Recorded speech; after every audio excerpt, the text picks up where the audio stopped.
우리가 사사기를 살폈고요. 12명의 사사가 나온다고 했습니다. 마지막 사사는 삼손이다. 그리고 이제 사사기 삼손 이후부터는 이스라엘이 아주 암흑의 시대로 이제 접어들게 되는 것이 이제 사사기의 마지막 부분의 내용이었습니다. 그런데 이제 사사기 마지막은 백성들이 왕이었기 때문에 각자 소견에 옳은 대로 행했더라. 이렇게 끝나지만 룻기에 와서 그 왕이 예비되는 이제 이야기가 이제 룻에 나오고 있습니다. 그래서 룻은 사사기 말기의 배경을 이제 하고 있습니다. 그리고 이제 사무엘상은 그 룻과 보아스가 결혼해서 낳은 그러니까 그 오벳, 이세, 그 다음에 다윗 이렇게 되는 그 다윗이라는 이제 위대한 왕의 이제 생애가 사무엘상하에 이제 나오게 됩니다. 그러니까 이게 다 이제 이어지는 거죠. 그래서 사사기, 그 다음에 룻기, 그 다음에 룻기에서는 이제 다윗이 마지막에 이름이 나오잖아요. 족보에 다윗이 나오고 이제 사무엘상에서는 다윗의 이제 본격적인 등장이 이제 상하에 이제 나오게 됩니다. 그래서 다윗이 다 회복하게 되는. 그래서 이때는 지금 사사기 말기인데 영토가 많이 축소됐다고 그래요. 하나님께 범죄하게 되고 마지막 사사 삼손도 제대로 역할을 못하고. 그래서 영토가 많이 축소됐는데 이제 다윗이 사무엘 상하를 통해서 다 회복하는 어떻게 보면 왕이 없어서 소견에 옳은 대로 행했더라면 이제는 그 왕, 이상적인 왕이 나타나는 것이 사무엘 상하의 내용입니다. 그래서 실제로는 사무엘로 이름이 되어 있지만 상하가 사실은 다윗의 이야기입니다. 사무엘의 이야기는 앞에 부분만 나오는 거예요. 그런데 이제 어떻게 보면 이스라엘 백성이 기다려왔던 사사기부터 기다려오고 룻기를 통해서 이제 어렴풋하게 이제 기대가 되어오는 그 다윗의 등장. 이제 그것이 사무엘상인데 사실 사무엘상은 다윗으로 시작하지 않습니다. 우리 누가복음도 예수님의 생애가 예수님도 시작하지 않고 누구로 시작하죠? 세례 요한으로 시작합니다. 여기도 마찬가지입니다. 다윗으로 시작하지 않고 누구로 시작하냐면 사무엘로 시작합니다. 그런데 사무엘도 또 누구로 시작합니까? 그 엄마로부터 시작하는 겁니다. 그래서 하나님은 항상 뭔가 역사를 열려볼 때 누구를 먼저 보시는가 하면 부모를 먼저 보세요. 부모만 준비되면 희망이 있는 거예요. 모세를 낳았지만 모세의 부모가 모세를 숨겨 기르지 않았다면 희망이 없는 겁니다. 사가랴와 엘리사벳을 요한과 같은 그런 하나님의 일을 위해 특별하게 맡기움 받은 그 사람을 사가랴와 엘리사벳처럼 준비되었기 때문에 하나님께서 늙어서도 그 가정에 세례 요한을 맡긴 겁니다. 그러니까 하나님은 항상 다윗을 오기 전에 준비하는 한 사람을 준비하시고 그리고 그 사람의 부모를 먼저 준비시키시고 그 부모가 준비돼야지만이 거기에 역사를 바꾸고 준비하는 한 사람을 항상 맡기신다는 거예요. 그러니까 어떻게 보면 굉장히 평범한 가정입니다. 에브라임 산지에 있는 엘가나라는 한 사람. 그래서 다윗의 이야기를 시작하지 않고요. 우리가 전혀 잘 모르는 듣도 보도 못한 엘가나라는 가정으로부터 시작합니다. 근데 이 가정은 어떤 가정이나요? 고민이 있는 가정이에요. 집안에 어려움이 있습니다. 한나라는 아내를 얻었는데 남편이 너무 사랑하지만 애를 못 낳습니다. 여기 족보가 나옵니다. 5대까지 족보가 나오고 이 족보가 이제 끊기게 된 거예요. 사랑하는 족보. 정말 이 족보를 소중하게 여겼는데 여기서 지금 한나로 끊기게 되는 거예요. 애를 못 낳으니까. 그래서 이제 두 번째 아내를 얻었습니다. 분인나입니다. 근데 이 분인나는 얼마나 한나를 괴롭히는지. 그래서 이 가정은 평화롭지가 않습니다. 의사 표현을 자유롭게 못해요. 엘가나는 한나를 사랑했지만 내가 사랑한다는 표정을 조금만 지으면 분인나가 막 달려 들어가지고 이 가정은 아주 참 어려운 가정입니다. 그런데 여러분 놀라운 거는요. 참 이 어려운 가정이었는데 이 가정이 예배는 빠지지 않았다는 겁니다. 어려운 가정이지만 이 가정은 예배를 소중히 여겼다는 겁니다. 그래서 오늘 본문에 보면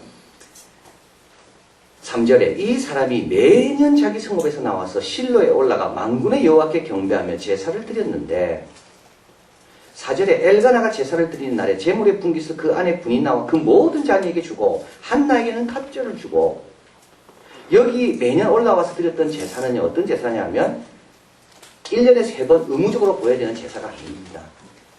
여기는 화목제라고 이야기합니다. 하나님께 음식을 바치고 그 소로 고기를 바친 다음에 그 고기를 다 나누어 먹는 그래서 화목제가 열리는 날은 그 주위 동네 사람들이 너무 기뻐했다는 거예요. 다른 거는 못 나눠 먹었어요. 그러나 이거는 3일 전에 다 나눠 먹어야 되는 거예요. 그래서 이 엘가나라는 사람은 자기 가정에 어려움이 있고 고민이 있고 숙제가 있지만 매년 실로로 나온 겁니다. 예배드리러. 여러분 이 앞에 보면 그 미가집이 나오잖아요. 미가. 자기 엄마의 돈을 훔친 그 미가. 미가도 어떤 사람입니까? 에브라임 사람입니다. 근데 이 미가는 실로까지 가서 예배드리기가 귀찮기 때문에 또 너는 레위인에게 부탁해서 자기 집에 신상을 세우죠. 그래서 이 집은 타락한 겁니다. 그러니까 조금 귀찮더라도 예배 자리로 오면 희망은 있는 겁니다. 그 여기 이제 어려움이 있죠. 예배 올 때마다 어려움이 생기잖아요. 왜냐하면 음식을 나눠 먹어야 되는데 엘가나가 이제 소를 잡아가지고 어떤 부분은 제사장에 주고 어떤 부분은 백성에게 주고 어떤 부분은 자기가 먹어야 됩니다. 그러면 이제 자기 집안 식구들끼리 나눌 거 아니에요. 근데 분인나는 애가 많으니까 양이 많이 갈 거고 한나는 혼자니까 양이 적게 갈 거 아니에요. 그래서 그게 너무 마음에 안 돼가지고 조금 더 얹어준 겁니다. 그럼 조금 더 얹혀주면 그때마다 분인나가 막 불같이 들고 일어나는 거예요. 그러니까 결국은 예배드리러 가서 더 평화가 깨지는 겁니다. 근데도 예배드리러 왔다는 거예요. 근데도 예배의 자리는 지켰다는 겁니다. 근데 여러분 너무 중요한 거는 이 예배 자리에 오면 어떻게 됩니까? 예배 자리에 오면 은혜 받습니다. 왜냐하면 자기도 먼 데서 왔지만 가보니까 거기는 누구만 오겠습니까? 신실한 사람들만 오거든요. 게으른 사람은 집에 가면 있어요. 그러나 정말 예배를 소중하게 여기는 사람을 만나려면 어디로 가면 되냐면 예배 자리로 오면 그 사람도 와 있는 겁니다. 그러니까 은혜 받죠. 자기는 멀리서 온 줄 알았는데 알고 보니까 더 멀리서 온 데서 온 사람도 있는 거예요. 자기 가정에 이런 고민이 있는 줄 알았는데 모여서 이야기 들어보니까 우리 가정보다 훨씬 어려운 가정도 있는 거예요. 그래서 와서 은혜 받고 돌아가는 겁니다. 편리하게 좋은 게 아닙니다. 편한 게 좋은 게 아니에요. 예배 자리에 와야 되는 거예요. 그래서 하나님께서 왜 이 가정을 택하셨는가 하면 이 가정은 이런 어려움이 있음에도 불구하고 예배 시간마다 예배에 가야 될 자리마다 그 자리에 꼭 와 있는 겁니다. 부모가 경건했다는 겁니다. 그렇다고 문제가 없었냐? 문제는 많았죠. 여전히 풀리지 않는 문제, 족보가 이어지지 않아. 여전히 집안에 다툼이 있어요. 여전히 평화가 없어. 그럼에도 불구하고 이들은 하나님 앞에 예배드리러 왔다는 거죠. 자, 그래서 고민이 있음에도 불구하고 하나님께 예배드리러 왔는데 이제 예배드리다가 또 예배 자리에서 너무 어려움이 난 겁니다. 여러분도 혹시 모르겠어요. 교회 오기 힘들 수가 있어요. 입시 결과가 나오고 할 때. 교회 오기 어려워. 교인들 만나기 싫어. 솔직히 좋은 대학 갔다 해도 기분 별로 안 좋고 다른 사람이 그렇잖아요. 솔직히 두려워. 묻기도 두려워. 또 누가 나한테 물을까 봐도 두려워요. 근데 또 우리는 또 한국 정서는 안 그렇잖아요. 이렇게 또 자꾸 물어보고 그게 이제 관심이죠. 그냥 참 괴로운 거예요. 그러니까 교회 와서 편해야 되는데 교회 와서 괴로울 때가 있습니다. 근데도 오는 겁니다.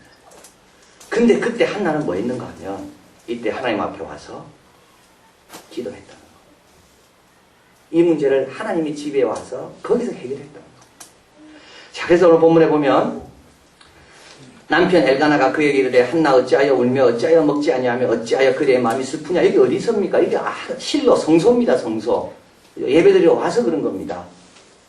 그대에게는 10 아들이 보다 낫지 아니하뇨. 9절에 그들이 실로에서 먹고 마신 후에 한나가 일어나니 때의 제사장 엘리는 여호와의 전 문설주 곁에 의자에 앉았더라.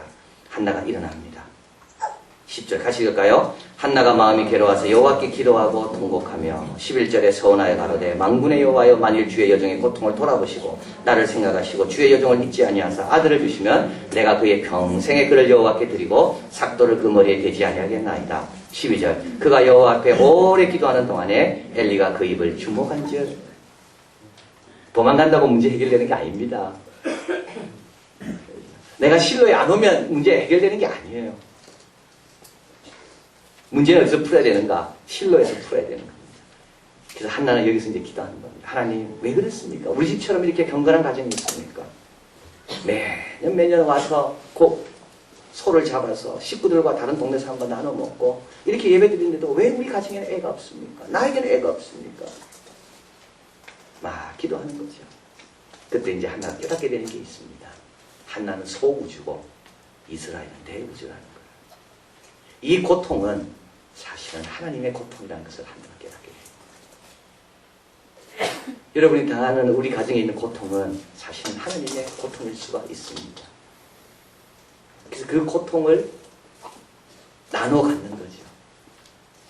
그래서 그 고통에 동참하면서 이 문제를 풀기 위해서 하나님께서 뭘 원하신가를 발견하게 되고 결국 한나는 자기 아들을 하나님께 드리겠다고 서원하게 되는 거예요. 자, 그래서 한나가 이제 기도하는데 어떻게 기도합니까? 예, 통곡하며 기도했습니다. 한나, 그죠? 그래서 한나의 기도가 간절한 겁니다. 한나는 한이 맺힌 사람이죠. 그냥 여러분 기도하는 거하고 여러분의 감정이 실리는 기도하고는 기도가 다릅니다. 정말 기도를 제대로 하려면 기도는 감정이 실릴 수밖에 없어요. 모든 기도 제목은 사실은 다 사연이 있는 기도 제목 아닙니다. 다 그렇죠. 그러다 보면 간절해지게 되고 그러면 감정이 실리게 됩니다. 그래서 우리 느헤미야도 수일 동안 슬퍼하며 금식하고 기도했다. 우리 예수님도 땀이 피처럼 떨어지도록 그렇게 기도했다. 그래서 기도를 제대로 잘하는 사람들을 감아보면 그 사람들에게는 감정이 실려 있습니다. 냉랭한 기도는요, 그건 기도가 아닙니다. 어떻게 기도가 냉랭할 수가 있습니까? 어떻게 기도가 냉랭할 수가 있을까요? 기도에는 감정이 실리는 거죠. 그래도 이 기도는 집중했습니다. 엘리가 볼 때 옆에 있어도 한나는 신경 쓰지 않아요. 하나님께만 집중해서 기도하는 거예요. 그리고 이 기도는 또 결단의 기도죠. 내가 뭘 해야 될지. 또 이 기도는 기도 이렇게 하니까 어떻게 됩니까? 오래 기도하는 동안에 입을 주목합니다. 15절 한나가 속으로 말하며 입술만 동하고 음성은 들리지 않는 것. 엘리는 그가 취한 줄로 생각합니다. 14절 엘리가 그에게 이르되 내가 언제까지 취하였겠냐. 포도주를 끊어라. 엘리는 잘못 알은 거죠. 한나가 뭘 먹은 걸로 알고 있습니다. 그러나 실제로 그렇지 않아요. 한나는 속에 있는 것을 다 토해낸 겁니다. 다 거꾸로죠. 먹은 게 아니라 토해내는 기도. 자, 그리고 나서 쭉 내려가 보면 한나가 이제 18절 같이 읽어볼까요? 가로되 당신의 여종이 당신께 은혜 있기를 원하나이다 하고 가서 먹고 얼굴에는 다시 수색이 없느니라. 한나의 기도는 어떤 기도였습니까? 예, 자신이 변화되는 기도였습니다. 근데 이런 기도를 하려면 기도가 짧으면 안 됩니다, 절대로. 이 정도까지 한나가 자기의 모든 것을 하나님께 다 토하고 하나님께 온전히 집중하려면 어떻게 됩니까? 시간이 절대적으로 필요한 겁니다. 예, 간단하게 기도해간 절대 이렇게 안 됩니다. 그리고 기도를 잘하려면 의식이 필요합니다, 의식. 어떤 의식이 필요합니까? 옷을 입어야 돼요. 이빨을 닦고 세수를 해야 돼요. 차를 타고 지정된 장소까지 와야 되는 거예요. 그게 다 기도의 마음을 여는 의식입니다. 그런 거 없이 자기 편한 대로 그냥 앉아가지고 그냥 파자마 차림으로 기도, 이 무슨 집중이 됩니까, 그게? 여기에 무슨 감정이 실립니까, 여기에? 안 되는 거죠. 여기에 무슨 그 기도를 들 때 내한테 변화가 일어납니까? 그건 불가능합니다. 그래서 지난주 설교는 제가 말씀드렸지만 정식으로 해야 됩니다, 뭐든지. 시험도 정식으로 치러야 되어 있잖아요. 기도도 정식으로 해야 되는 거예요. 그냥 우리는 쉽게 편한 걸로 그래가지고는 안 되는 거예요. 여러분 인터넷 뺏겨가지고 숙제 내가지고 1년 지난다고 걔가 실력이 늘겠습니까? 2년 지난다고 실력 안 늡니다. 남에게 뺏겨가 숙제 내는 아이는 1년이 가든 2년이 가든 실력 안 늘어요. 그러나 자기가 시간이 걸리더라도 인정을 처음에 못 받더라도 자기 실력으로 하려고 노력하는 아이들은 1년, 2년이 무섭습니다. 그런 아이들은. 근데 신앙생활도 마찬가지인 거예요. 기도를 해도 제대로 하는 사람은 1년이 가고 2년이 가면 그 무서운 사람이에요. 그러나 1년이 가고 2년이 가도 하나도 안 무서운 사람은 계속 기도는 형식적인 거죠. 정식으로 해, 정식으로. 정식으로 해야 되는 겁니다. 그래서 지금 한나는 정식으로 처음 해보는 겁니다. 너무 괴로워가 다른 방법 없는 거예요, 이제는. 남편 사랑한다고 해결되는 게 아니에요. 자기가 아무리 남편 사랑받는다고 해결되는 게 아니에요. 나이는 들어가죠. 지금 이제 한나는 이제 다른 방법 없습니다. 그래서 이제 정식으로 내가 한번 하나님께 울부짖어 보리라. 그렇게 해가지고 하나님께 막 울부짖는 거죠. 옆에 누가 있는지도 신경도 안 써요. 이렇게 기도하니까 자기가 변화되는 겁니다. 이 가운데 주님께서 그 생각과 마음을 지키시는 겁니다. 아무것도 염려하지 말고 오직 모두의 기도와 간구로 감사함으로 너희 구할 것을 구하라. 여기서 기도라는 것은 그렇게 우리가 생각하는 그렇게 간단한 기도가 아닙니다.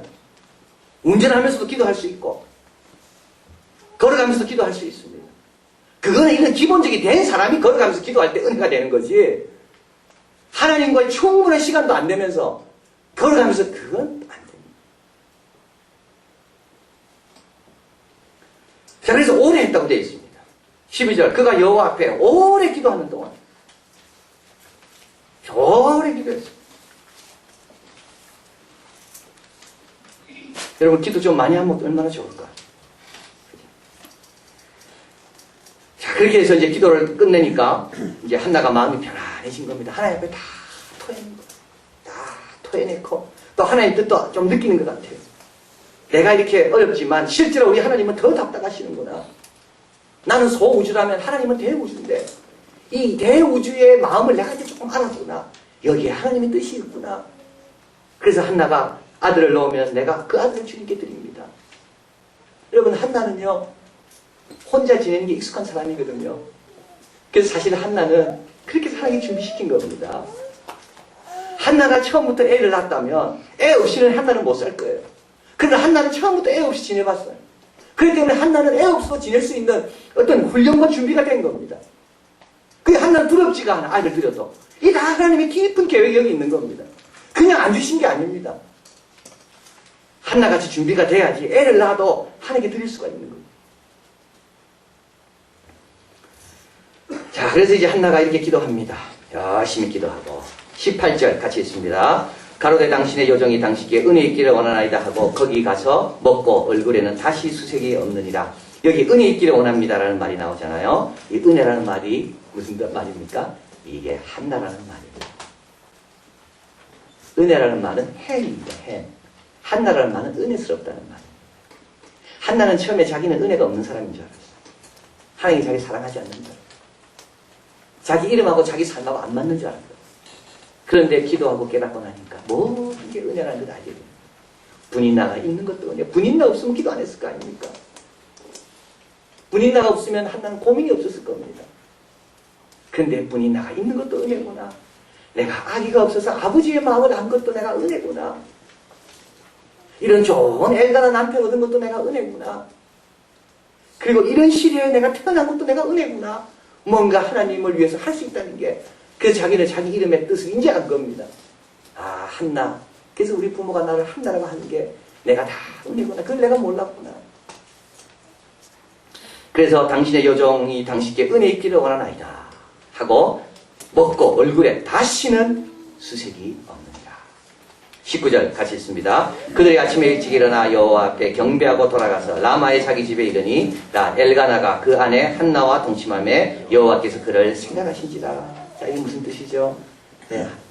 자, 그를 생각했다는 말은 기억했다는 말인데요. 이제 한나는 기도 열심히 했습니다. 기도하고 마음의 수색이 없었습니다. 그리고 돌아가가지고 엘가나와 동침하지 않았으면 어땠을까요? 애인은 없습니다. 하나님은 기억하십니다. 우리에게 기도한 걸. 그리고 하나님은 그 기도한 대로 응답하시려고 움직이고 계십니다. 그럼 우리도 그에 맞춰 움직여야 합니다. 오늘 새벽에 예수님께 향품을 바르려고 마리아와 그 여성들이 준비해가지고 새벽에 오잖아요. 주님께서 딱 맞춰가지고 무덤을 다 열어놓고 천사 대기시켜놓고. 여러분, 근데 만약에 향품을 샀다가 누가 한 사람이 아무리 해도 안 되겠다. 그 돌문을 누가 열어줄 건가? 우리 힘으로 안 된다. 에이, 그냥 가지 말자. 하나님 돌문 열어놓고 천사 놓고 다 기다리고 있는 거예요. 여기도 마찬가지 아닙니까? 기도한 거 하나님 다 듣고 이제 역사하시려고 딱 하고 있는데 둘이 동침 안 하는 거예요. 기도한 대로 해야 되는 겁니다. 여러분 걱정하지 마세요. 하나님의 기도를 다 듣고 하나님께서 미리 앞서가서 준비해놓고 계시는 겁니다. 우리는 기도하면서 깨달은 대로 그냥 걸어가면 되는 거예요. 그럼 만나는 겁니다. 근데 향품까지 다 사놨다가 갑자기 고민이 생겼어. 이 큰 돌을 누가 옮길 건가? 에휴, 안 되겠다. 가지 말자. 그랬으면 천사 괜히 기다리고 있는 거죠. 하나님 돌문 다 열나는. 자, 그래서 한나는 은혜를 잊기 위해서, 한나의 이름대로 되기 위해서 기도를 열심히 했고 깨달았고, 그리고 하나님이 기도한 대로 행했습니다. 자, 여러분 8번에 가보면 만약 고난이 없었다면 그죠? 어떻게 됐을까요? 그냥 한나가 결혼하자마자 애를 낳았다면, 그래서 참 사무엘을 얻습니다. 그래서 사무엘을 얻게 되는데 그 사무엘의 이름은 뭐냐 하면 20절 같이 있습니다. 한나가 잉태하고 때가 이름에 아들을 낳아 사무엘이라 이름하였으니 이는 내가 여호와께 그를 구하였다 함이더라. 그래서 사무엘이란 말은 여호와로부터 내가 여호와께 그를 구하였다는 뜻입니다. 이 말은 앞에 나오는 족보하고는 상관이 없다는 걸 말합니다. 앞에 족보는 조상으로부터 온 거라면 여기는 새로운 족보가 시작되는데 그 족보는 하나님으로부터 출발하는 새 족보. 그래서 사무엘은 이 족보에 끼어들지 않고 오히려 하나님이 만든 족보에 끼어들게 됐다. 그래서 하나님으로부터 얻은 거라는 거예요. 조상으로부터 얻은 게 아니고 육신으로 온 게 아니라 하나님으로부터 왔다. 자, 그래서 4대의 족보는 하나님의 족보인 은혜로 이어지는 족보 앞에 빛을 잃게 된다. 그래서 이제 사무엘은 새로운 길, 조상이 걸어왔던 길 말고 이제는 새로운 길로 사무엘은 이제 걸어가게 된 겁니다. 자, 8번인데요. 이제 고난이 없었더라면 어떻게 됐을까요? 예, 고난이 없었더라면. 그래서 하나님 고난 주시는 겁니다. 여러분, 고난이 없다면 어떻게 됐을까요? 여러분이 정말 잘한다, 모든 것이 다 잘한다면 여러분 어떻게 됐을까요? 우리는 어떻게 됐을까요? 한번 생각해 보십시오. 여러분 지금처럼 이렇게 겸손하게 기도하면서 다른 사람도 잘 인정하면서 말씀을 배우고 이랬을까요? 고난이 없었더라면. 또 더 중요한 거는 고난이 온다 할지라도 그 고난을 가지고 어디로 가느냐, 그게 중요하죠. 고난을 가지고 예배의 자리로, 기도의 자리로, 주님이 오라는 그 자리로 가야지만 되는 거지. 이때 한나도 선택할 게 많이 있었습니다. 이때 사람들 가운데 이방신도 섬겼고 뭐 마술하는 사람도 있을 거고, 또 뭡니까 이거 잉태하는데 도움되는 데가 음식 뭐 이런 거 제조하는 사람도 있었을 거고. 근데 한나가 그리로 가지 않았다는 거. 한나는 어디로? 한나는 기도로 풀었다는 거. 여러분 너무 중요합니다. 여기 있다 저기 있다 거기 가면 안 돼. 우리는 기도로 풀어야 되는 거. 그리고 여기가 오기가 불편할 수도 있잖아요. 환경 때문에. 그래도 여기에서 풀어야 되는 겁니다. 여기서 풀어야 되는 거예요. 뭐 용하다는데 뭐 그런 데 달릴 필요가 없는 거예요. 여기서 풀면 풀리게 돼 있는 거예요. 여기가 풀면 하늘에서 풀리고 여기서 묶으면 하늘에서 풀린다. 주님께서 그렇게 하면서 베드로 보고 이게 반석 위에 내 교회를 세운다 그랬는데 여기보다 하나님의 영광이 드러나는 곳이 어디에 있습니까? 여기서 풀어야 되는 거예요. 뭐로 풀어? 기도로 풀어야 되는 거예요. 다른 방법이 아니에요. 자, 그래서 고난이 없었다면 한나는 참 이렇게 되지 못했을 거고, 또 고난이 있다 할지라도 그 고난을 갖고 다른 데로 갔다면 오늘의 한나와 사무엘은 또 없었을 겁니다. 또 중요한 것은 기도를 하되 건성을 했다면, 아까 말씀드린 거 그렇죠? 10년 기도했습니다. 10년 건성으로요. 여러분, 그러면 기도의 발전도 없고 믿음의 발전도 없습니다. 한나는 집중했다. 그리고 또 한나가 남편과 동침하지 않았다. 그래서 이거는 사실 어려운 일이 아니잖아요. 그죠? 누구나 할 수 있는 일입니다. 누구나 할 수 있는 일. 한나처럼 고난 가운데서도 할 수 있는 일. 근데 그 일을 하면 된다는 것을 말씀합니다. 지난번에 설교드린 그 빅토르 위고의 레미제라블에 소개된 그 워터루 전쟁 기록을 보면, 워터루 전쟁은 사실은 영국의 웰링턴 장군과 프랑스의 나폴레옹 황제가 워터루에서 붙은 거 아닙니까? 그죠? 그래서 워터루 전쟁에서 처음에는 나폴레옹이 이겼습니다. 그래서 나폴레옹은 아주 좋았습니다. 아주 기쁜 거예요. 근데 산속에 아직까지도 웰링턴 장군과 그 부하들이 살아있다는 걸 듣고 나폴레옹이 3,000명을 모아서 다시 그 산속으로 보내게 돼요. 그런데 산속으로 막 잡으러 3,000명이 가다가 지나가는 한 목동에게 우리가 어느 길을 찾는데 그 길이 어디냐? 목동이 저쪽입니다. 그래서 3,000명이 저쪽으로 가다가 구름 같은 데 빠져가지고 완전히 멸절했다. 목동이 이쪽으로입니다. 이러면 역사는 다 바뀌어졌다는 거죠.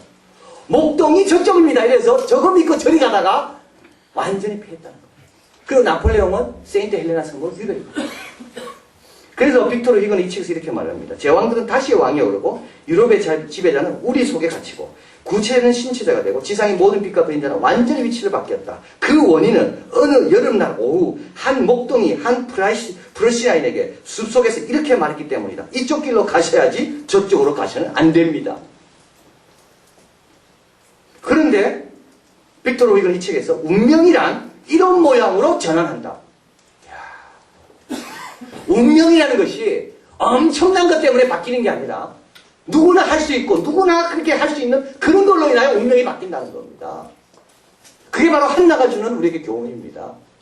한나가 누구나 할 수 있는 기도한 거 아닙니까? 한나가 누구나 할 수 있는 하나님 앞에 약속 지킨 거죠. 그래가지고 위대한 이스라엘의 시대가 이 사무엘로 인하여 준비되는 겁니다. 이 전환이라는 것이 엄청난 어떤 그런 큰 일로 이루어지는 게 아니라 늘 해야 되는 그 일을 제대로 할 때 역사의 전환이라는 게 일어난다는 거예요. 만약 블리헤르의 부간 빌로우의 길잡이인 목동이 블라랑스 아래로 가는 것보다 프리슈몽 위쪽으로 돌아가는 게 좋다고 가르쳐줬다면 19세기 형세는 아마도 오늘날과 달라져 있을 것이다. 근데 그 목동 한 명이 저쪽입니다 하는 바람에 나폴레옹은 완전히 끝나고 말합니다. 자, 그래서 우리도 지금 하고 있는 걸 잘하는 게 중요합니다. 지금 하고 있는 게 굉장히 하고 있는 겁니다, 사실은. 기도처럼 굉장한 게 어디 있습니까? 존귀한 분 앞에 와서 나의 모든 걸 알 수 있다는 것처럼 이것처럼 존귀한 게 어디 있습니까, 우리에게? 그리고 여러분, 자녀를 위해서도요, 부모가 경건하면 하나님 책임지십니다. 우리 마리아와 요셉, 지난주 들었잖아요. 은혜는 예수님 위에 있거든요. 이 말은 예수님이 어떻게 살할 건지 하나님은 다 도와주실 겁니다. 내가 할 일은 뭡니까? 내가 할 일은 경건한 겁니다. 경건한 거예요. 부모가 할 일은 경건하면 돼요. 먼저 그 나라와 그 일을 구하면 돼요. 그러면 은혜가, 우리 아이들 위에 있는 은혜가 이 아이들을 최고로 잘 인도합니다. 그래서 사사로운 지혜를 우리가 좀 버려야 돼요. 그냥 무식하게, 그냥 어리석하게 그냥 주님의 집에 와서 예배드리고 봉사하고 그냥 열심히 주님 섬기고 그러면 그 아이 위에 있는 은혜가 아이를 잘 이끌어갈 겁니다. 한나도 마찬가지예요. 마리아와 요셉도 마찬가지예요. 이들이 똑똑한 부모입니까? 아니죠. 이들이 뛰어나서 아이를 위대하게 키웠습니까? 아닙니다. 똑똑하죠, 진짜. 뭐냐면 뭐가 제일 지혜로운지 아니까 그러면 된 거죠.